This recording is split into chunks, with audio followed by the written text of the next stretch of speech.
This episode of Radcast Outdoors is brought to you by PK Lures, Bow Spider, and High Mountain Seasonings.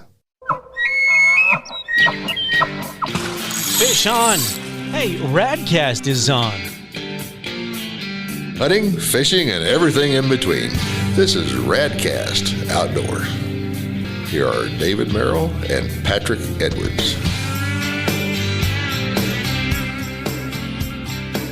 Well, hello and welcome, everybody. We are in the studio today. It's a rare occurrence. You know, it's trade show season, and either I'm on the road or Patrick's on the road, and we struggle to get guests and get the. It's like two ships passing in the night, Patrick. I mean, there's more often than not. I'm flying out the day you're flying in. I'm like, how are we going to get this to work? But you know, somehow we make do with the little time we do get, right? Yeah, and we're here, and we've got Blake Fegler with us again, and I'm excited to visit with you. So Blake, for those of you who don't know, is part of a really cool foundation here in Wyoming called the Muley Fanatic Foundation. So Blake, tell me a little bit about Muley Fanatics. Yeah, absolutely. So the Muley Fanatic Foundation started 11 years ago. They just had their 10th anniversary last year, and it was started by two Wyoming guys, Josh Corsi and Joey Fegler. And the reason they went out to create their own nonprofit is because they were with a different group for a long time. And 11, 12 years ago, they raised an extremely amount of money in Sweetwater County, and they didn't see very much fruits of their labor as far as any money going back into their backyard. Boots on the ground initiative, Exactly. Actual, collaboration, something getting done. Yes. It just was a perpetual trade show machine that just... Yep, and you talk to just about anybody that volunteers for nonprofit groups. I don't want to name any specifically, but they all kind of go through the same model design as far as 70% of all the money raised goes to headquarters, out of state typically, and 30% stays within the chapter. But when you start doing math, 30% of what you raise, say, in a banquet, basically just covers your bill. 30% doesn't give you enough money to actually go out and really make a big impact and a difference in our backyard. And that's one thing I would say, if you're going to donate to any nonprofit, right? As a nonprofit, as a 501c, you have to disclose your financials. Yep. Right? And there's some really good ones out there. Pheasants Forever, Ducks Unlimited, Rocky Mountain Elk Foundation, right? And you can look at their books and you can see they are doing boots on the ground initiative, conservation projects. You got some other organizations, and I'll throw them under there, Humane Society or Defenders of Wildlife or some of these other organizations, Sierra Club. 90% of that money is going to headquarters, and when you look at it, their administrative fees are 80 or 90% of what they gross. So they're only giving back 5 or 10%, and the projects they fund with that are projects I wouldn't really call conservation. Yep. So, just because Defenders of Wildlife says they're going to do something to help wolves, don't give them any money. Go look at what they're doing with the money they're getting, and then turn around and look at Muley Fanatics, and we're going to talk about it. What are you guys doing with your money? Well, before we get into that, I would like to just say that our model is completely opposite of most, and 70% of our money stays right here within our chapter and where it's raised. Right here in Fremont County. Exactly. And the other 30% goes to headquarters, which is in Green River. So 100% of all the money we raise, whether it be a banquet or a raffle or anything. An auction, whatever's going on. Exactly.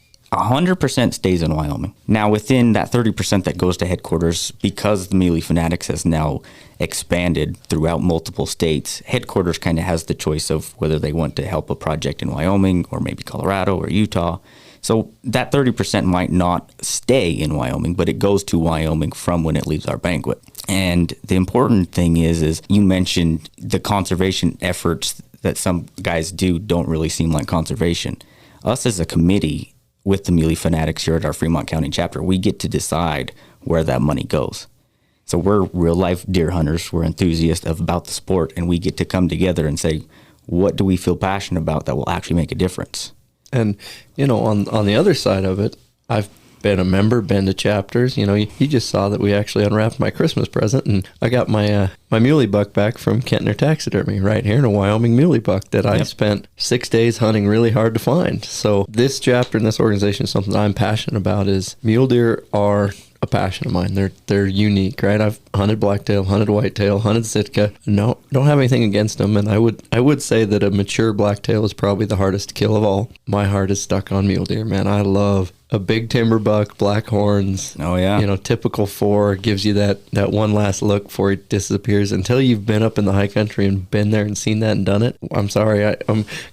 Somebody's going to yell at me, but I've done some whitetail, and it gets your heart pumping when a big buck starts chasing a doe past your stand, but it's nothing like seeing Bambi's dad standing on the ridge, look over you, and then just disappear into the timber. Yeah, I mean, they call him the gray ghost, obviously, for a reason, because I've seen a deer consistently, say, 4 or 5 days in a row, thinking, all right, I've got him patterned. I just need to wait till opening day, and I can kill this deer. A day before, or even opening day, he's gone. And you may never see that deer in your life again. You can look in every nook and cranny. You can do everything you can ever imagine, and he's just gone. Except for about 3 weeks after season when the rut kicks in and he's standing on the shoulder of the road again. You're like, where have you been? Yeah, but the harsh reality is mule deer statewide is kind of taking it on the chin, especially this winter. They're already, in desperate need of help, and then we've got this nasty winter that's long, cold, deep snow, prolonged sub-zero temperatures. Normally we have, Patrick and I have talked about it, normally we have dirt at my house. I mean, we'll get 6 inches of snow, the wind will come 2-3 days later and it's gone. We've had snow on the ground since the first part of December. Exactly. And hard packed. Yeah, we haven't seen dirt since the first part of December, and we've experienced some extremely cold weather on top of that. And that's no joke. -40, -50, kind of cold. And I mean, here in Fremont County, we really haven't warmed up past 20 on a good day. I mean, we've went weeks with single digits and negatives as lows, and it's hard on these deer, and it's, like I said, statewide, and they just need a break. And obviously, we can't control Mother Nature. So the things that we can mitigate are where we're putting our money towards to try to prevent things from. Go ahead. So I don't want to put you on the spot, but you're talking about trying to save a species so you can go hunt it. How can you justify that? I mean, seriously. No, that's a good point. In my opinion, especially right now, doe mule deer should not be getting killed in the state of Wyoming. I think Wyoming Game and Fish kind of dropped the ball on still issuing mule deer tags.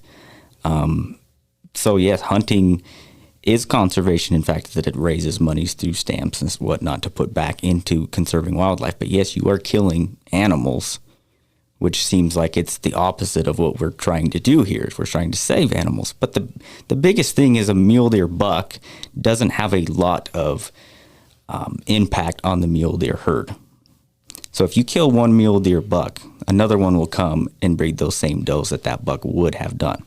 But if you kill a doe, on average, a doe will be responsible for up to 10 fawns in her lifetime.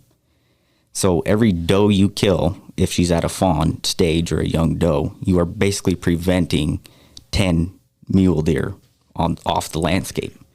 And that's just a chain effect of then that doe has a fawn, and that doe has a fawn, and that doe has a fawn. I mean, it's just a cripple effect of, these are our deer makers, and we're just, I think we're mismanaging them from the Wyoming Game and Fish standpoint. But what we can help is to help getting deer off of the highways and things like that. That's what I was going to mention, is this is a really complex ecological system with a lot going on. I did talk to one biologist, and he said mule deer are just evolutionary. They're on their way out. They're going. And I'm like, oh, I'm a mule deer fan. I don't want to hear that. But, speak to what are some of the other factors, mortality rates on mule deer besides hunting? Because hunting is controlled it is tightly managed, right? Absolutely. So speaking of the winter, it takes 66 fawns to survive out of 100. So 66% of your fawn crop to survive to maintain your mule deer. To maintain. Not build, but to maintain. So when you talk about like the winter of 16, 17, when we lost like 82% of fawns or 90%. My favorite unit where we like to hunt. Exactly. It was 100%. I'm not telling you which unit right. that is. It might be in Wyoming. It might not. But they had 100% mortality rate on the collared fawns. 100%. And it takes 66% survival to maintain. So, yeah. That right there, I mean, that wipes obvious. But like I said, we can't control that. We can't control Mother Nature to a point. We can do our part in putting less pressure on deer in the wintertime so they don't expand on their fat loss. Especially late spring, these guys going out, and I'm going to crack down on if I hear again of a guy going and picking up sheds on a sled, I don't care when it is. Leave the elk and deer alone. Leave those antlers on the ground. They're going to be there in another month, because it is scientific fact. If you're putting extra stressors and pressure on those animals during that last little bit of winter, maybe early spring, right before green up, their fat reserves are depleted. Yep. They have nowhere to go to get any feed. They have no energy left, and now you run them off of what little ground they've found that is comfortable. They've spent all winter trying to get away from the wolves anyways. You might as well just go out there and start shooting those deer, right? And you don't think you're doing any harm by picking that shed up. And I'm all for shed hunting. I'm all for getting more people involved in the outdoors any way we can. But stay off of those crucial winter range habitats until it's time to open them up. Yep. I mean, I would like to see some of the winter ranges not even open until June 1st rather than May 1st, because sometimes May can be just as bad as February. I mean, you just never know. But yeah, like you said, just wait. But I mean, one of the biggest things that we're hitting on right now is how many deer are getting killed on the highways. I think last time I was on this podcast, I made the comment that 6 to 8 mule deer die every single day in the state of Wyoming on a highway, statewide. That might be low. I mean, I haven't been here forever, but there's been a lot of times in my short drive to here in Patrick's house, or my short drive from here to town, there's a fresh mule deer or two on the side of the road. Yeah, and one of the biggest leaders for that spot is DuBois, Wyoming, Highway 26, between like milepost 23 to 74. It's right now the biggest hotspot in the state as far as dangerous highways and how many collisions are happening. There's almost 160 deer get killed in just a 15-mile stretch of road every winter, basically, because there's not a lot of deer there in the summertime.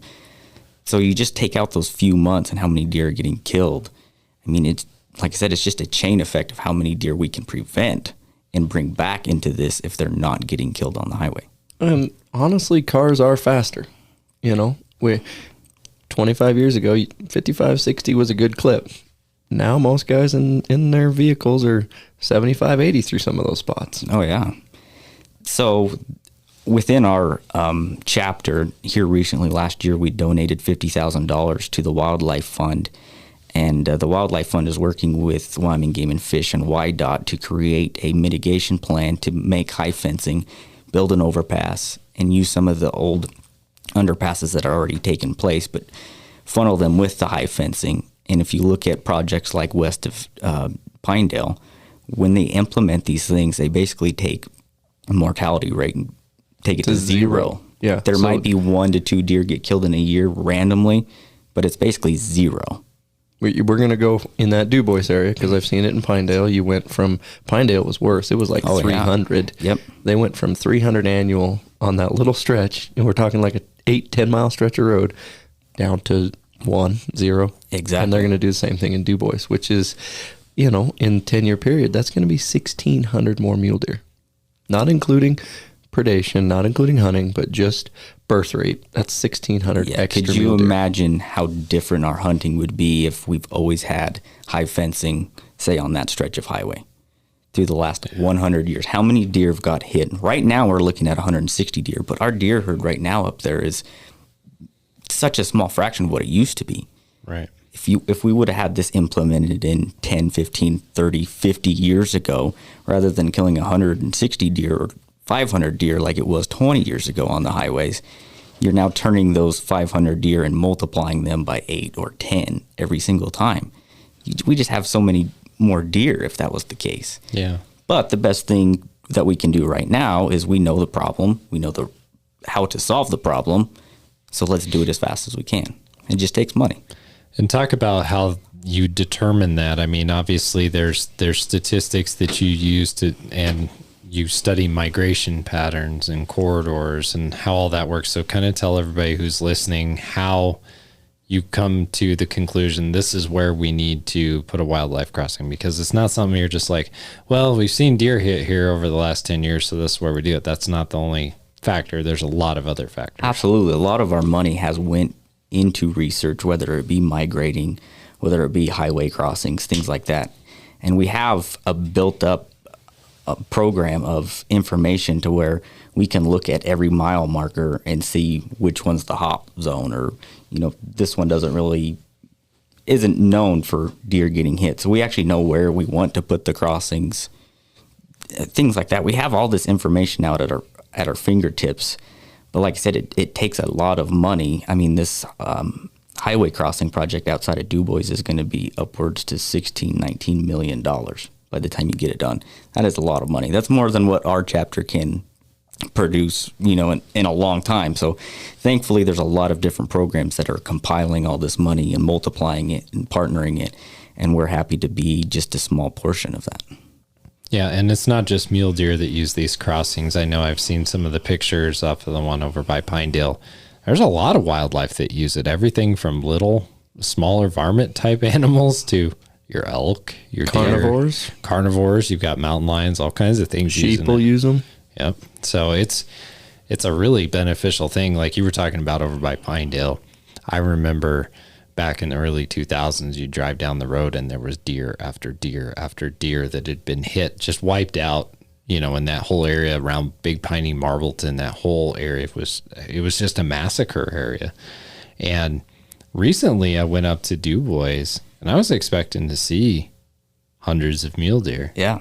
There's not. Like it's wild when you drive up there. Those fields there's a whole bunch of fields before DuBois, a whole bunch of alfalfa fields, center pivots. Usually I love pulling alongside the road there, taking my optics and my photo, because you can find some 200-inch deer standing out there with 100 does or so, and they're just not deer this year. They're not there. It's wild. And down here, we've got all this snow. It's going to be a really rough winter, I have a feeling, for the mule deer population and pronghorn. I mean, it's going to be tough. Absolutely. I mean, like you mentioned, this doesn't just benefit mule deer. It benefits everything else. But what it also does is it benefits us as people.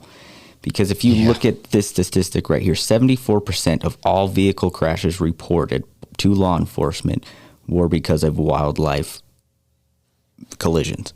Yep. 74%. And of those collisions, these are estimated at just shy of $800,000 annual. And that's just in the DuBois area. Wow. Nearly 74% of the collisions are deer related. Yep. And it's totaling $800,000 in damage. Just in that stretch of Highway 26 outside of DuBois. I mean, we're talking you leave DuBois, you're headed to Yellowstone National Park. You're not even getting up Union Pass. You're just going along the river foothills right there. Yep. That's insane. And, a lot of highway damage, right? A lot of vehicle damage. I mean, you start calculating, like you said, with that. And, there's sometimes people lose their lives too, because, I mean, you lose control of your vehicle and you end up rolling your vehicle and in a ditch. I mean, you can die.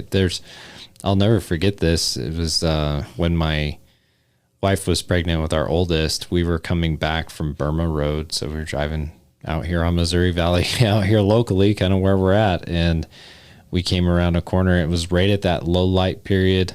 Couldn't see real great. Coming around the bend, I'm like seriously right by my house.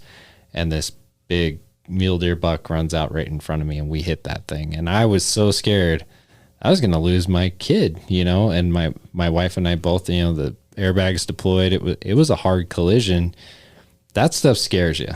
Absolutely. And I mean, if I had swerved, we would have ended up in the ditch and something worse would have happened. I mean, it can cause a lot of issues. Yeah, so many people look at, say, the Muley Fanatic Foundation and say, well, I'm not a hunter. Why would I support something like this? And it's like, we're not just preventing, mule deer and creating conservation groups. We're also preventing, issues that are related to everybody. I mean, hitting a deer, you talk to somebody in Wyoming, they've probably done it at least once, or they know somebody that's done it more than once. There's a guy life flighted at the end of the driveway right here at the radio because he was on a motorcycle, and it was early morning, not way early, but it was 8 a.m. and he was on a Harley, and there was 3 bucks that were going from my garden across here to the alfalfa field, and they're crossing the highway every day. And I mean, I'm not to blame, but here I am, I hear some noise, I go out there, and this guy's center punched one of those deer that, they got scared by the motorcycle or were just crossing the road over the alfalfa. And I mean, they brought the life flight helicopter and landed it in my driveway. So this is not just it's some problem, across town and I don't need to worry about it. I mean, it happens in Patrick's house, it happens in my house, happens by your house, happens all the way to DuBois. And I want to see those, we used to have some big deer right here in my back field on my little piece of property. Yeah, I mean, just looking at Missouri Valley stretch, I used to be scared to drive from your house to here. We don't even see deer anymore in that stretch. Very few. And I'm kind of getting ignorant in the fact that I'm hitting a deer right now in this part of the world doesn't even seem viable anymore just because there's so few. But I've seen 200-inch deer or 190-inch deer over by Kinnear Store, down here, down Highway 133. There's that little hill you go up before you get to the junction. There's an alfalfa field on the left side, and there's some, and I've talked to biologists about, like, what about doing some high fence and just in some strategic spots and stopping the deer from, because they want to use that low draw, then boom, they hop up on the highway and cross again. Well, let's put, even if it was 100 yards of high fence and make them go out onto the flat to where at least the drivers can has some visibility before they just jump right up on the road in front of you. Yeah. So to put light to that, I kind of want to talk about our banquet coming up this March 18th. Like I said, all of our money that we raised throughout this banquet 70% will stay right here in Fremont County. And a lot of your guys' primary funding source is this banquet. Yeah, absolutely. And a lot of it will probably go towards that wildlife project outside of DuBois. But at the same time, we can sit down as a committee and talk about other things as well. I mean, I don't want to say all of our money for the next 10 years is going to go there, because I think there's obviously some other projects and other places that need to shine some light on too. So you obviously have a big name speaker coming in, which is really helpful. So you want to talk about that a little bit, who people could expect to hear from at this event? Yeah, so we were able to get Jim Shockey to come to our event. If you buy a VIP table, you will get early entry into our banquet at 3:00. And Jim will do kind of a private meet and greet. You can ask him questions. He'll tell stories, kind of whatever. He's open to do just about whatever we want him to do. So that's pretty dang cool to get an hour and a half with Jim Shockey in kind of a private setting. And then the doors will open for the rest of the public at 4:30. And we'll play games, raffles, Wheel of Fortune, cornhole, all kinds of things. We have over 30 rifles from Weatherby that will be at the event. We have a Wyoming Game and Fish Commissioner tag that will be auctioned off in our live auction. There could be potentially somebody that could win a vehicle and drive away in a brand new rig. I mean, we have a lot of great things, not to kind of hide Jim Shockey by any means, because he's a big deal being here in Fremont County. He's only going to be at 3 events in the entire United States for this year, and our event is one of them.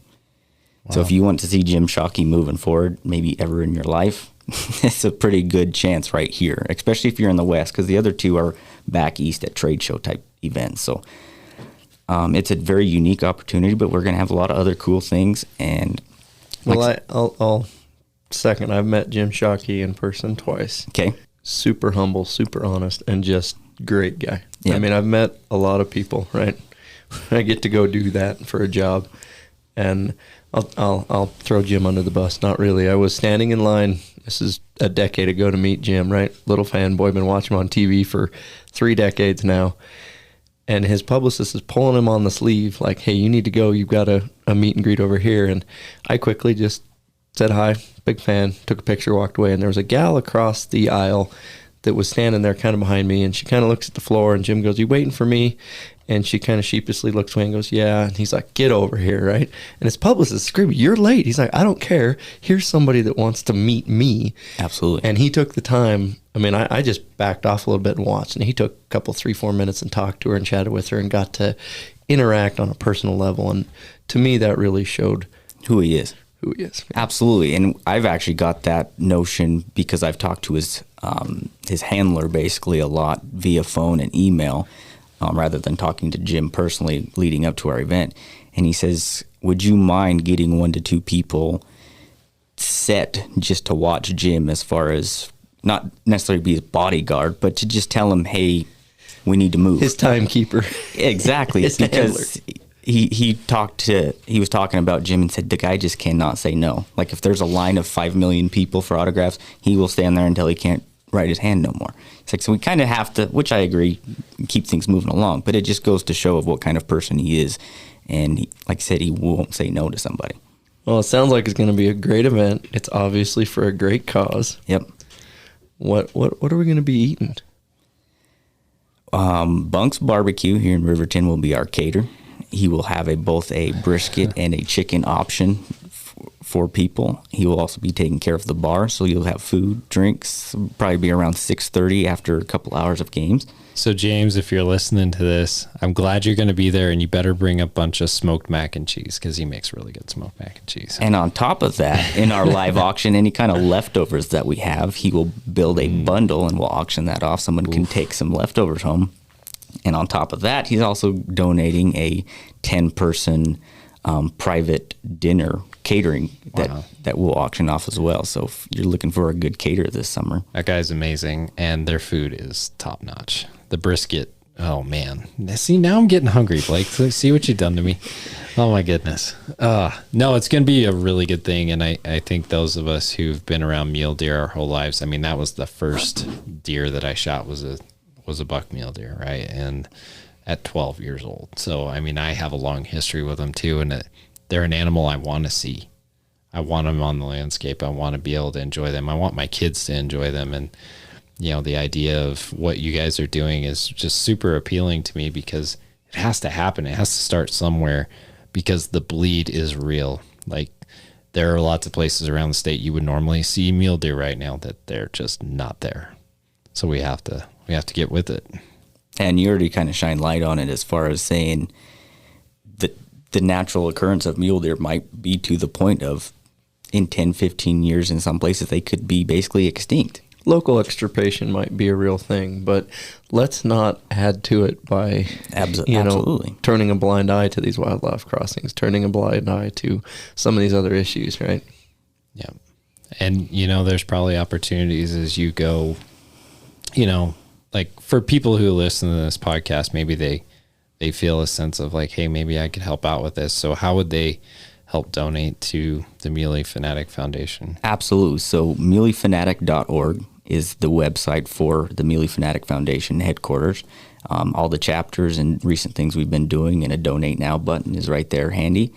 For us personally here in Fremont County, we're the 10 country chapter. You can look us up on Facebook, and we have a website ticket sales right now that we'll probably put in this podcast, link it with it so people can go buy tickets. And this event right here is going to be basically not our only money generator, but I would say 99% of all of our money will be from this one night. Right. And you put a lot of work into it. Oh, absolutely. It's not just something that we can pull together within a week or a month. I mean, we think about these things all year long. We have meetings all year long. Right now, as far as next Thursday, we will have a meeting every single week until the night of the event. And you were hampered by COVID. That shut things down. And so kind of playing catch up right now. Absolutely. We actually had gym scheduled in 2020, March, I think it was 21st, and COVID hit around the 10th to 15th. Our banquet literally got canceled like 6 days before it was supposed to happen. So we're actually sitting on a lot of inventory and expenses from 2020, including some money from we've paid Jim to show up. And because of COVID, we lost 2020 and 2021 for a banquet. We have not had a banquet since 2019. We've done some other things on a smaller scale, but I mean, just us personally, we've lost out on hundreds of thousands of dollars because of it. Mm-hmm. So it'll be good to get you guys back up and running again. I know David's looking forward to the event, and I've been a couple times. I'm a contributor, and it's a great night. It's a great time, whether you're a bow hunter, rifle hunter, or if you're just a farmer or rancher and want to come have a good time. Yeah, and we've got a lot of new faces on our committee. Myself and Rowdy Anderson are now the co-chairmans of the Fremont County chapter, and we've got a really solid group, and we're very organized. And I think this banquet is not just going to be a really good night; it's going to be going to try to make it as, an experience for somebody to show up. And when they leave that banquet, we want people to buy tickets a year in advance for next year. That's the type of event we're shooting for. And keep growing it, right? Like the more you can grow this, the better off you're going to be in the long term, and hopefully help the mule deer population. So I think that's really great. Well, cool. Yeah. So mark your calendars again. March 18th? Yep. And if you want to get tickets, you need to get them bought here really quick. Yeah. As of today, we're looking at the 24th of January. We're over halfway sold out, and ticket sales have only been live for like 8 days. So by the time this podcast is live, I would go buy your tickets. Yeah. So what are you going to be eating and cooking between now and then? Well, every year I have a lot of just ground lean meat that I like to try to find something to do with. Last time I was on here, I was talking about jerky, but I have a really good summer sausage recipe. Okay. And summer sausage is, it's a pretty good staple along with jerky as far as throw a log in your backpack, throw a log in your cooler to go either fishing, hunting, hiking. Even when I'm on road trips, some Ritz crackers, some cheese, and a summer sausage. I don't like to really stop fast food. That's not my thing. Absolutely. So let's hear it. So for 3 pounds of venison, 2 pounds of pork, you got 5 tablespoons of Morton Tender Quick Salt, 1 tablespoon of black pepper, 1 teaspoon of mustard seed, 1 tablespoon of sugar, 1 tablespoon of garlic powder or minced fresh garlic cloves, fresh 4 jalapenos, half pound of high temperature cheddar cheese. I'm hungry again. Gosh dang it, Blake. You're killing me, man. I've done it quite a few times, and especially when you kill an old mature mule deer buck, they're not the most table fare animals as far as... Grind him twice. Yes. So something like that, something you can get a lot of pounds of just ground meat that you might not want to just eat hamburgers. Yeah, no, that sounds really good. I know my kids, you put any kind of summer sausage out, it doesn't matter if it's venison or not, man, it is gone. Especially like to your point, David, if you've got a sleeve of Ritz crackers and some cheddar cheese or Colby Jack, it's goners. Yep. Doesn't take long. So I'm with you. I like that. Well, cool. Yeah, we'll get this podcast out. Hopefully some folks will come and support as a result of the podcast. But I just want to say thank you for the work that you guys do. It's a lot of thankless work, putting on these big events. I know it takes a lot of time, a lot of effort, but it sure makes a big difference in the long run once you get these projects done. And like we were talking about, that highway crossing over by Pinedale has made a huge difference. Absolutely. And one other thing I'll put some light to, we just finished a podcast talking about a youth foundation hunt, and the Muley Fanatic started a Put the U in Hunt foundation where we take kids with life-threatening illnesses on hunting adventures. And within our banquet, we'll have 3 different opportunities in our live auction to become a youth hunt sponsor. So we'll have a youth hunt sponsor for the entire year that will help us cover costs as far as fuel, groceries, lodging, things like that. And then we'll have 2 other different opportunities to be a gun sponsor, because after we take these kids hunting and harvest an animal, we also let them take the gun home that they used. So within that live auction, you won't be buying a gun, but we'll be buying the sponsorship for us to pay for that gun to give to the kid. That's awesome. Talk about a good deal. Absolutely. I mean, that's going to mean a lot to those kids. So thank you for doing that. And if, again, just one more time, people want to check out more on all the things that you're doing, where can they follow you and get all that information? Yep, muleyfanatic.org, and we're the 10 country chapter in Fremont County. And look us up on Facebook if you have so, 10 country chapter of the Muley Fanatic Foundation. We're pretty active on there. We'll be posting a lot of different things we have at the banquet, so stay tuned. And if you want to follow what Blake's doing, you can also follow 307 Pursuit. So make sure to follow that one too. Perfect. Just throwing that in there. Well, I appreciate it. All right, guys. Well, until next time, get out there once again and enjoy the outdoors. Thanks again for listening to the Radcast Outdoors podcast. We hope that you've enjoyed the show.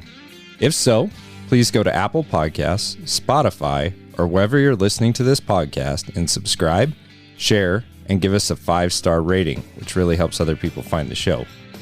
You can find all of our shows, recipes, giveaways, videos, and much more at radcastoutdoors.com. While you're there, please help support the show by purchasing a Radcast Outdoors shirt or hat. Please don't forget to follow us on Facebook and Instagram. We also have a Radcast community on Facebook called Radcast Nation, and we'd love for you to join in the conversation there. And of course, please help support our sponsors who make this show possible. Thank you again to PK Lures, Bow Spider, and High Mountain Seasonings. Until next time, get out there and enjoy the outdoors.